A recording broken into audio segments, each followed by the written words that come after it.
ఆయుర్వతి, నీ పదాల చప్పుడులో భయమేంటి? ఏ కారణం వల్ల నువ్వు మౌనంగా ఉన్నావు? ఆయుర్వతి, నిన్ను ఆదేశిస్తున్నాను. నా కొడుకు గురించి సమాచారం ఇవ్వు. నాకు ఉత్తరాధికారి పుట్టాడన్న సమాచారాన్ని ఈ సభకు చెప్పు.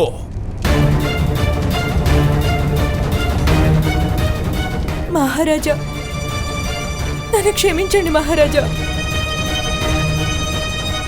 మహారాణి గాంధారికి కొడుకు.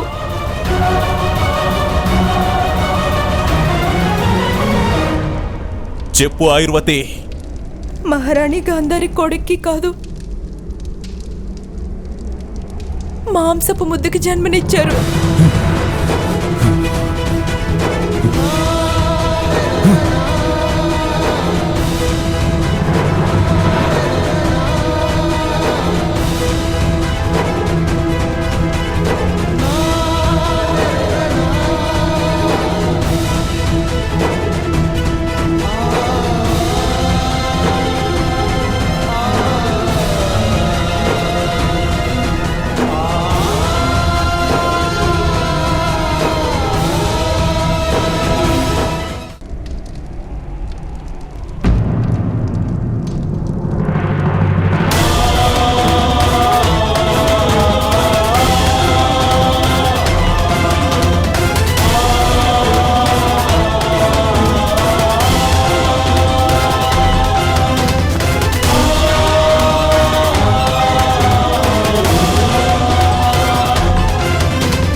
మహారాజా, నేను గ్రామరక్షకుడి పక్షమే వహిస్తున్నాను విదురా.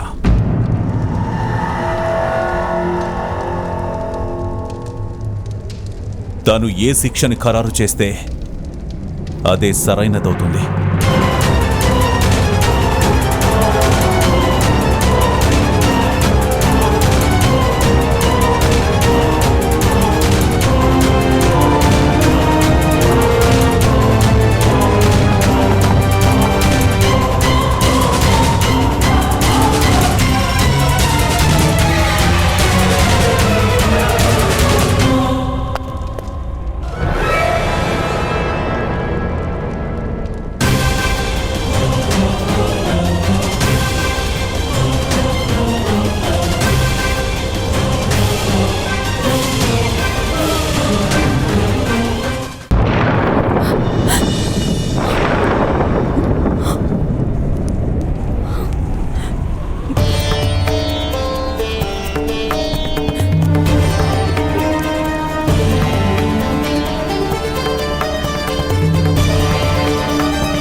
నా కొడుకు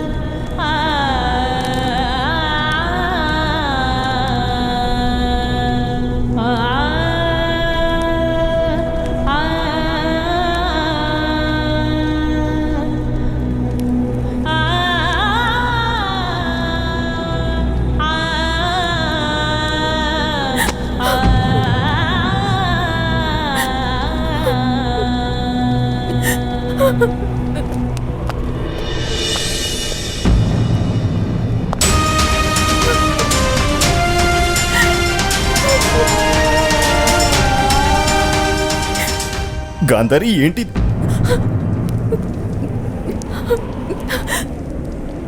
నా కొడుకు అన్నయ్య, మహాదేవుడి ప్రసాదం. లేదు లేదు గాంధారి, లేదు. గాంధారి, ఇది మాంసపు ముద్ద. మన కళలకి అంతమిది.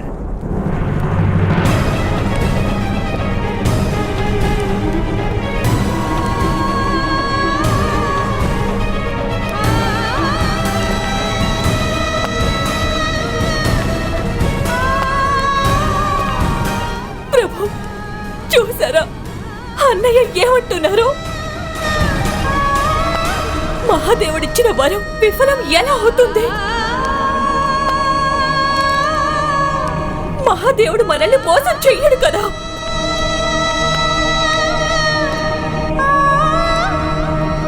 మనకి కొడుకు పుట్టడంతోనే మనకి కొత్త జన్మ మొదలైనట్టు కదా ప్రభు.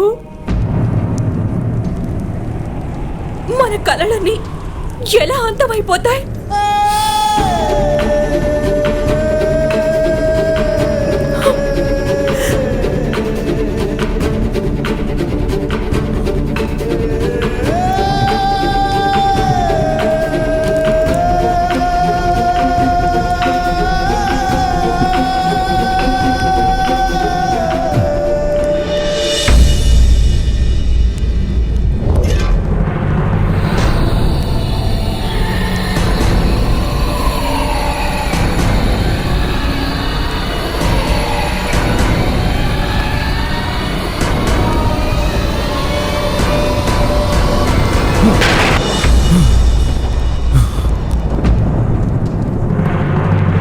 ప్రభు ప్రభు ప్రభు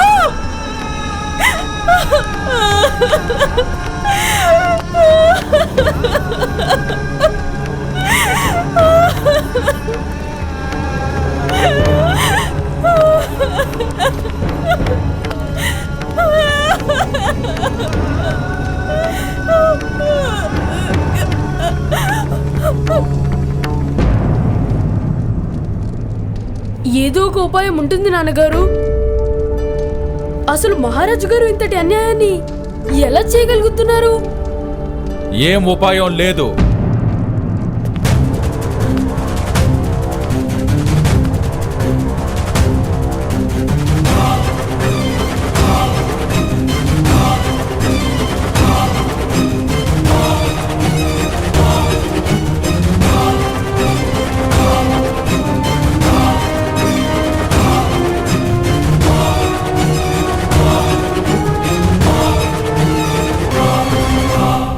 ఇప్పుడు నీ తండ్రి చేసిన అపరాధానికి శిక్షించే అధికారాన్ని స్వయంగా మహారాజే పూర్తిగా నాకప్పగించారు.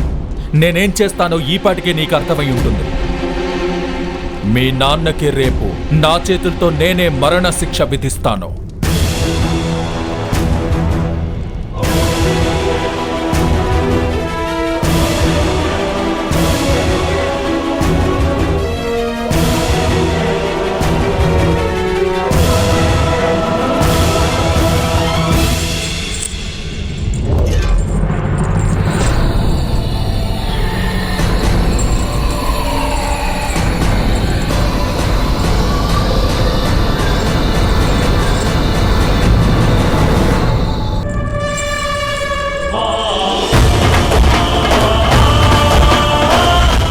మా నాన్నగారికి ఎవ్వరూ శిక్ష విధించలేరు.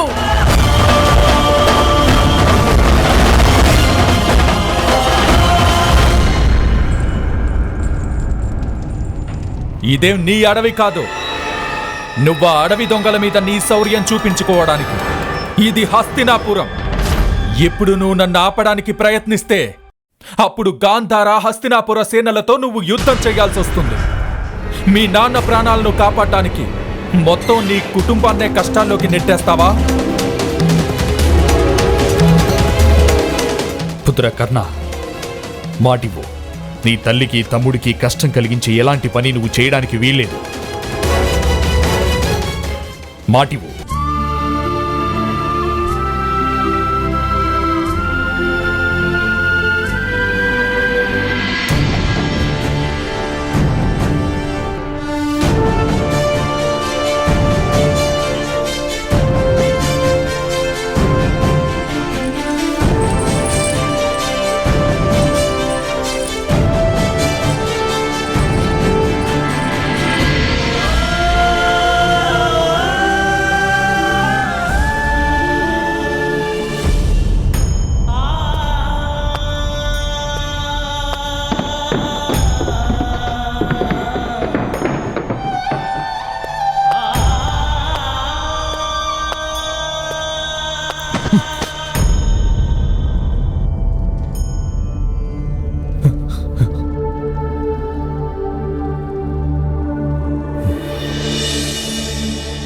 తాతగారు, ఎందుకు ఇలాంటి కష్టం కలిగింది నాకు? తాతగారు సంతానం పేరుతో మాంసం ముద్దనిచ్చింది ఆ గాంధారి. ఇప్పటి వరకు నాకు భగవంతుడి మీద కోపం ఉండేది. ఆయన నన్ను దృష్టిహీనుడిని చేసి వంచాడు. కాని ఇవాళ సుఖంగా ఉంది. నాకు కళ్ళు లేవు కదా, నేను ఆ మాంసం ముద్దను చూడలేను కదా తాతగారు. నా అదృష్టం నా నుంచి మొహం తిప్పేసుకుంది తాతగారు. ఇవాటి వరకు నా దృష్టి నన్ను ఓడించలేకపోయింది కదా. కానీ నేను ఇవాళ నా అదృష్టం చేతిలో ఓడిపోయాను తాతగారు. మీరెప్పుడు నాకు చెబుతూ ఉండేవారు తాతగారు, మన హృదయం బలంగా ఉన్నంత వరకు ఎలాంటి సంఘర్షణైనా సరే పెద్దది కాదని. కానీ ఇవాళ నా హృదయం కూడా ముక్కలైపోయింది.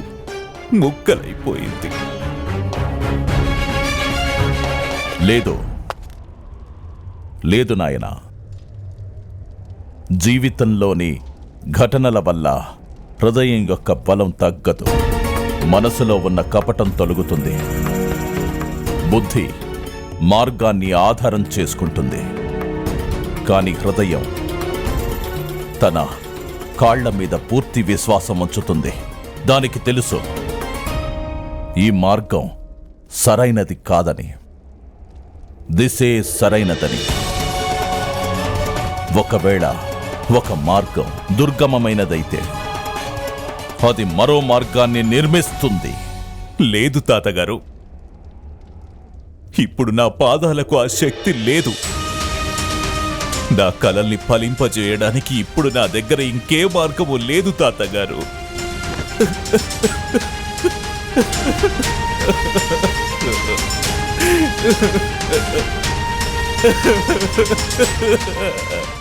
ఏ మార్గము లేదు తాతగారు నా వద్ద. ఏదైనా ఉపాయం ఉంటే చెప్పండి తాతగారు.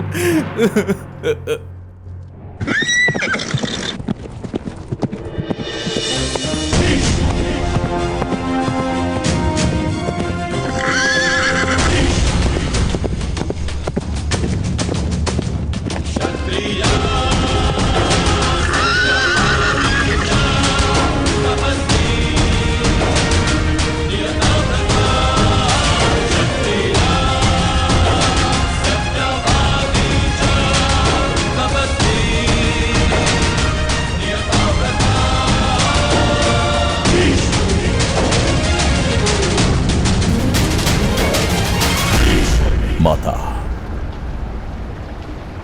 ఇవాళ నీ పుత్రుడికి నీ మార్గదర్శనం అవసరమైంది.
ఏ పుత్రుడైతే తన మార్గంలో తన ప్రతిజ్ఞ అనే బంధాన్ని ఏర్పరచుకున్నాడో ఆ పుత్రుడికి ఈ తల్లి మార్గదర్శనం చేస్తుంది. ఆ ప్రతిజ్ఞపైనే ఎట్టి పరిస్థితుల్లోనూ అచలంగా నిలిచేందుకు మార్గదర్శనం ఏంటి అలాంటి స్థితి ఏమైనా హస్తినాపురంలో ఉత్పన్నమైందా నాయనా?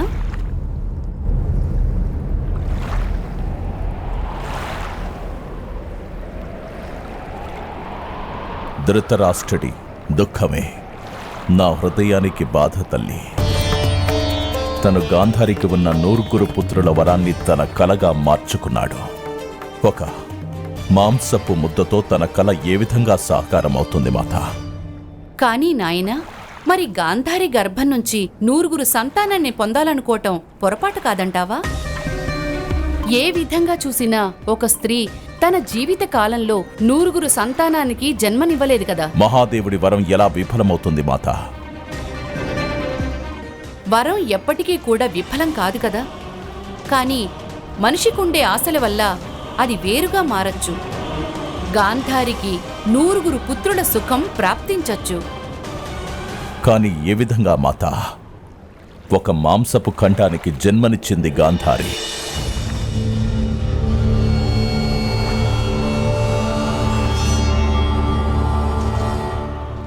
లేదు పుత్ర, ఆమె 9 సంతానానికి మూలమైన బీజానికి జన్మనిచ్చింది.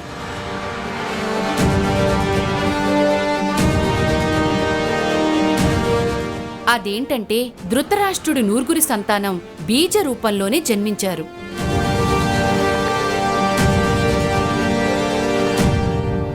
ఇప్పుడు వాళ్ళకి మానవ రూపాలు ఇవ్వాల్సి ఉంటుంది. కానీ ఆ కార్యాన్ని ఈ భూమి మీద కేవలం వ్యాస మహర్షి మాత్రమే చెయ్యగలడు. ఎలాగైనా రేపు సూర్యోదయానికల్లా మహర్షి హస్తినాపురానికొచ్చి ఆ పిండాన్ని కనుక ఆశీర్వదిస్తే అప్పుడు ధృతరాష్ట్రుడికి 9 సంతానం జన్మిస్తారు.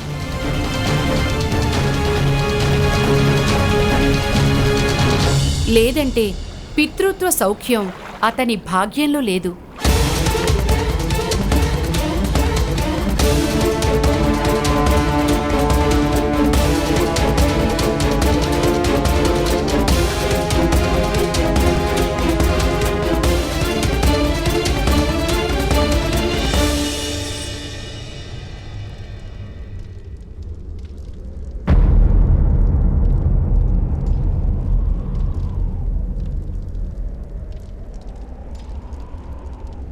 ధైర్యంగా ఉండు నాయనా. వ్యాస మహర్షి గాంధారి యొక్క 9 పుత్రులకు జీవనదానం తప్పక చేస్తారు. నేనే స్వయంగా వెళ్ళి ఆయన్ని తపస్సు చాలించమని విన్నపం చేస్తాను. అలాగే ప్రాతకాలానికి ముందే ఆయనని హస్తినాపురానికి తీసుకొచ్చేందుకు పూర్తి ప్రయత్నం చేస్తాను. ప్రయత్నం చేసేవాడు సఫలం కాలేదు మహామహిమాన్విత. ముండిగా చేసేవాడే సఫలమవుతాడు. జలాన్ని పొందడం కోసం ప్రయత్నం చేసేవాడు నదిని అలాగే కొలను కోసం వెతుకుతాడు. కానీ జలాన్ని పొందాలనుకునేవాడెవరైనా ఓ బావిని తవ్వుతాడు మహామహిమాన్విత, బావిని.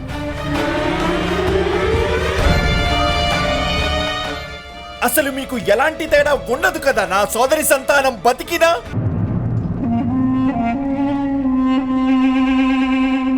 శకుని నిజమే చెప్తున్నాడు తాతగారు.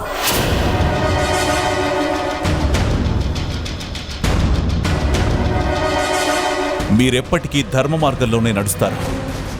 కానీ ఈ సమయంలో ధర్మం కాదు, పరిణామమే ముఖ్యం కదా.